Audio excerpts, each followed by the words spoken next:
سڵاتان لە بازان خۆشەویستان بەخێر بنەوە لە ڤیدیۆیەکی نوێ. ئەو ڕۆژ دیسان لە ڤیدیۆی نرخەکانی مانگ دەکەین لێرانە لەگەڵ کاکە محەممەدی دەست پێ دەکەین بزانین یاریەکان و کۆنسڵەکان ساریان چەند گۆڕایە لەگەڵمەوە. ساژۆکە کاکە محەممەد باشە؟ سەلام. ساری PS4 و جیازەکان بەعام لەیفۆر ئەو ڕۆسلین 200,000 فاتەکە 200,000 ئەدی پڕۆ ڕۆیەکەی بە 340,000 330,000 ئەو دەورێ زۆر باشە. ئەدی ئەکسبۆکس Xbox One فات بە 150,000 وەنێسەکە 200,000 یەک تێڕای 230,000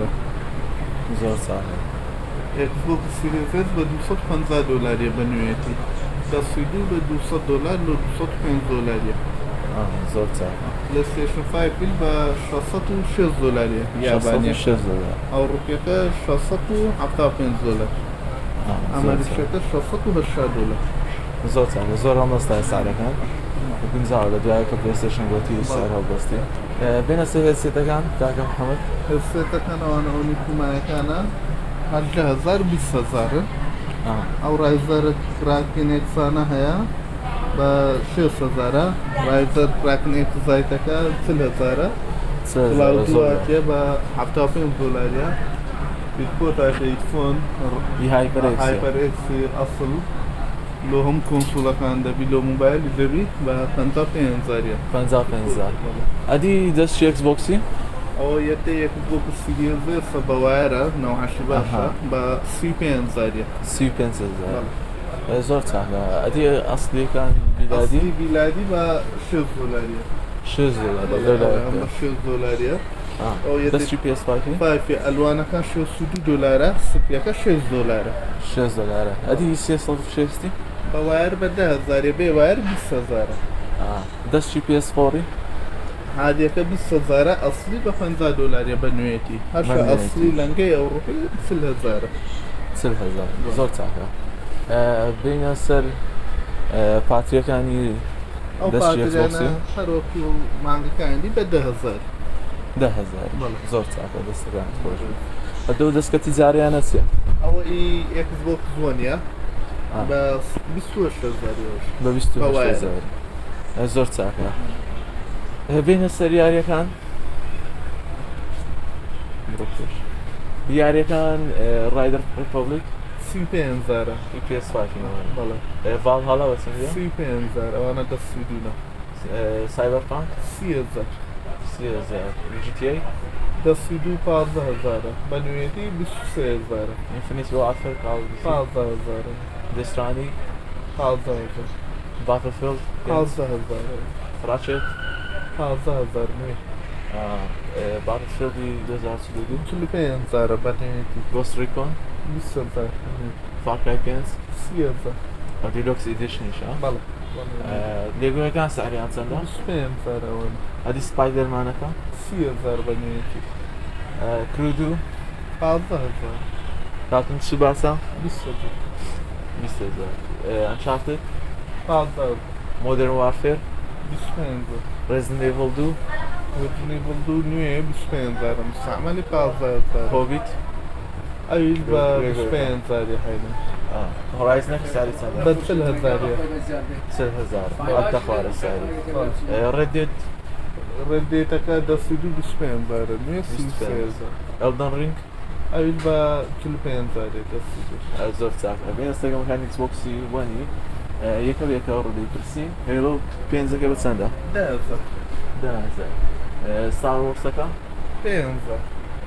Rainbow 5,000 Evolve ئەویش 5,000 دیسانیەکە 5,000 لەبیلی 5,000 لۆری ئەوگەمانە لەبەرەوەی لە گێم پاسیە ئەو گەمانەی لە گەیم پاسی نییە ڕێدێتە بە 30,000 فۆرزایەکە فۆرزاشێ چەندە؟ بە 10,000 میتاڵگیرەکە 10,000 For Honor 15,000 Assassin's Creed 15,000 Unityەکەی ئەویش 15,000 باتمانەکە 15,000 Resident Evil 15,000 Sniper 15,000 زۆر چاکە. یارەکانی Xbox One-شمان پرسی ئێستاش لە پێشانگە نەسترەدیین لەگە کاکە ڕائیدی باش کاکە ڕایی خێریجان سلام. عزیزت ئەو کەڤەرانەی PS5 قەپێکەکانی لەوتان هاتیە سعریان چەندە؟ من با 20 زاری چڕنگ و چڕنگ بۆ دەستە ئەو ڕەنگەشی ئاوی و سەرێ ئەها زۆر چاکە بێنە سەر Xbox 360 سعری چەندە و 85 زاری 85 PS4 پیسوز با 2 هەفتە 2 هەفتە هزار سلیم فایل لەکرا Xbox Series ئەو بە ئەوانە مستعمل ئەو ڕکاوی وەزیر خۆ پازۆ لەگە $215 مستعمل زۆر چاکە دی Xbox One وەزوان فات بە 150 زاری وەندێز بە 200 زاری زۆر چاکە ئەدی ئەو ئۆکولەسانە ئەو ستاندەی ستاندێ بە 35 دلار $35 ستاندی Xboxی Series بە 35 زاری هەم ستاند و هەم شعن و شعنیێتە و فانە و هەموو زۆر چاکە ئەدی ئەو جانتایانەی میتان سویچی سعری چەندە ئەوانەی ئۆلیدیە بە 25 زاریە ئەوانە پارێژ بە سویچ ئاساییە بە 15 زاری زۆر چاکە دەمەکان دادەست بکەین Shadow of the Colossus 30 Star Wars Squadrons 15 ئەو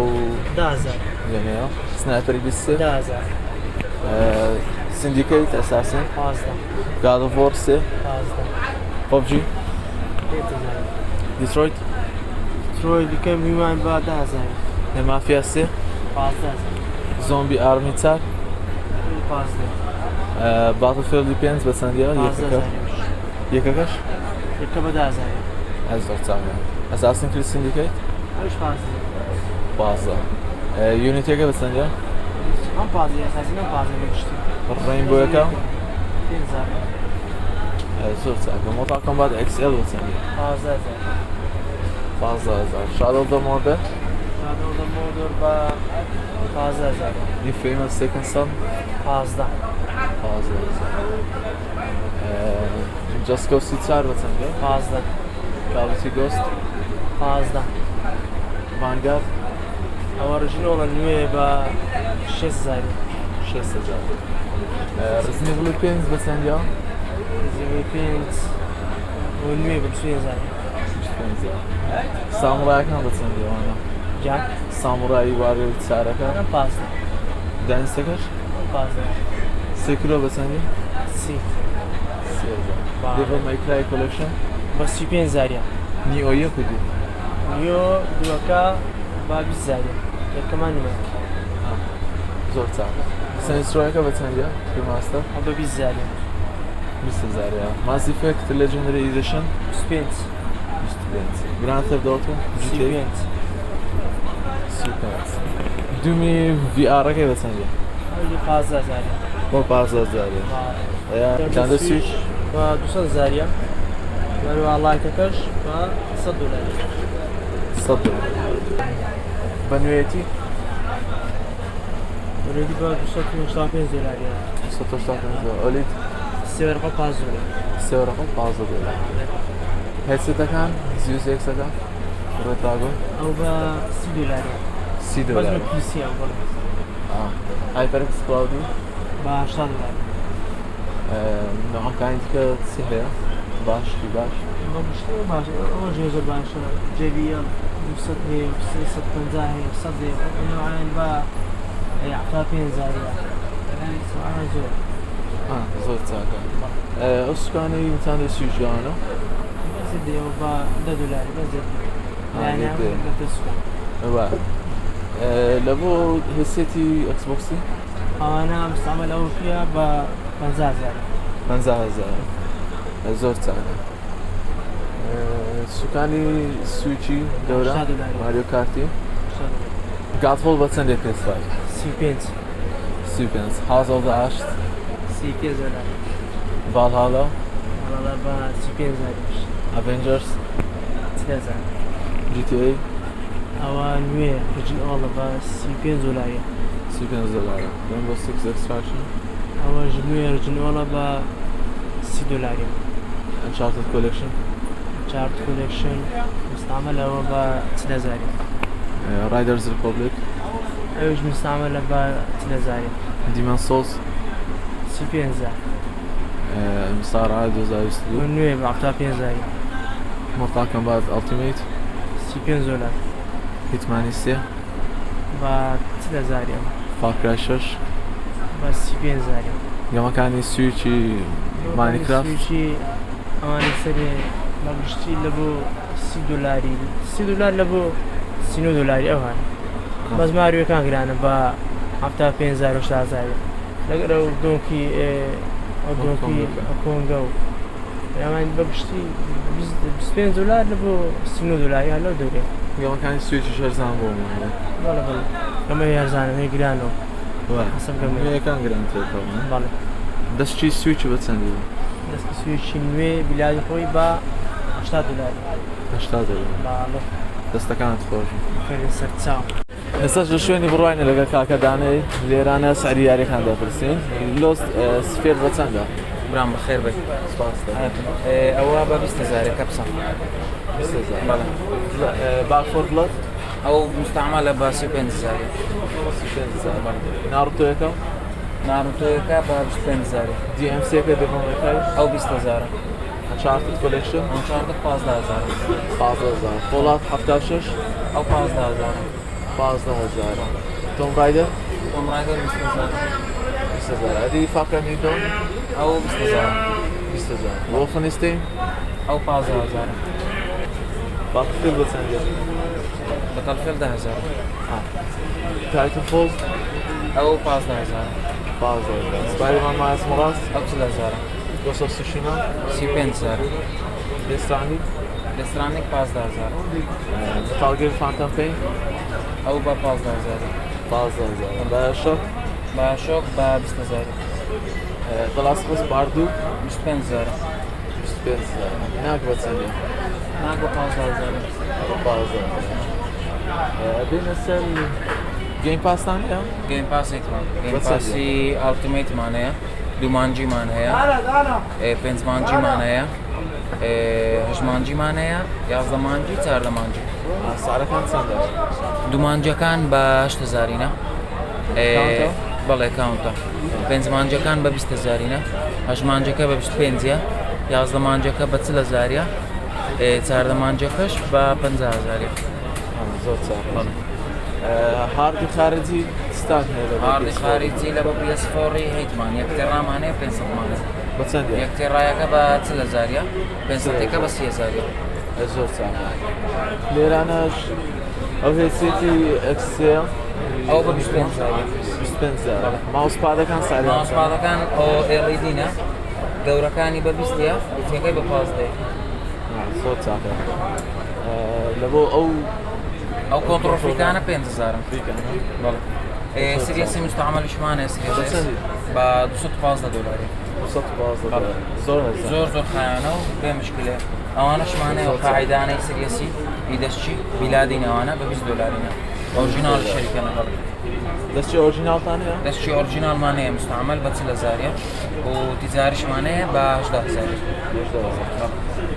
لە بۆ فیگەرەکان ساریان چەندە فیگەرەکان گچەکان 25 گەورەکان 40,000 35 ئەو دەورانە زۆر چاقە زوو سارەکان ئێستاش لە پێشانگەی هەژاری نێران ساریارەکان و دەست و دەستێتەکانی پێ دەپرسین کە نامان پرسیە باش کاکە دراگۆن ئیج بە چەندە 15,000 جا PS-ەکە PS 18 سعری 10,000 ساری 10,000 پۆبجێکە چەند ئێستا پۆبجەکە 5,000 5,000 بەری ئەلدە سکرۆل ئۆنلاینەکە بەری ئەلدە سکرۆلی ئۆنلاین 15,000 15,000 فیفا قەدیمەکە فقط بکە 10,000 10,000 کرودو دەکردو سعری 20,000 یەکەکەتان هەیە یەکەکەشمان هەیە سعری 15,000 15,000 نێتوەرک سپید هیت 30,000 30,000 سنەوڵەنەر 35,000 فیفا 21 ساری چەند ئێستا فبجە سعری 15,000 ئێستا 15,000 واش دۆکس دوو باش دکتۆر سعری 15,000 15 ئەدی یەکەکەی یەکەکە سعری 10,000 دەیزگان 15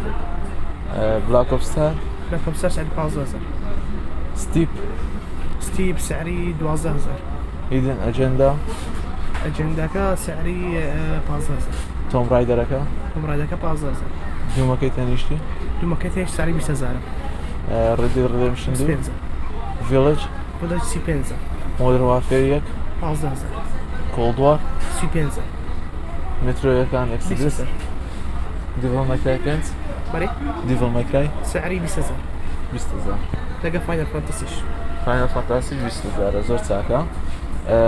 هێستێتەکان سعریان چەندە ئۆکەی بیستانە کەیت 20 آخر نیمەکەیتی سعری 20000 نهایەتی 18000 ئەدی 19دەکان 19کەش هەر 18000 هەژدهزارە جی 9000 9000 نەمایە بەخۆی لە بۆ دەستکەکان ساریان چەندە تیجاریانە ئەو دەستکە تیجان سعریان 20000 20,000 بەڵێ زۆر چاکە لێرانەژە ماوسکی بۆردە ساریە چەندە ئەو مۆسکی بۆردە مستعملە شەرکەی گۆڕیە پارچە ناوێتە ئەو بکەی وەختکەی سعری 35000 35,000 دەستشی پلیستیشن 3 سعری 10000 10,000 دەستەکان خۆ چاک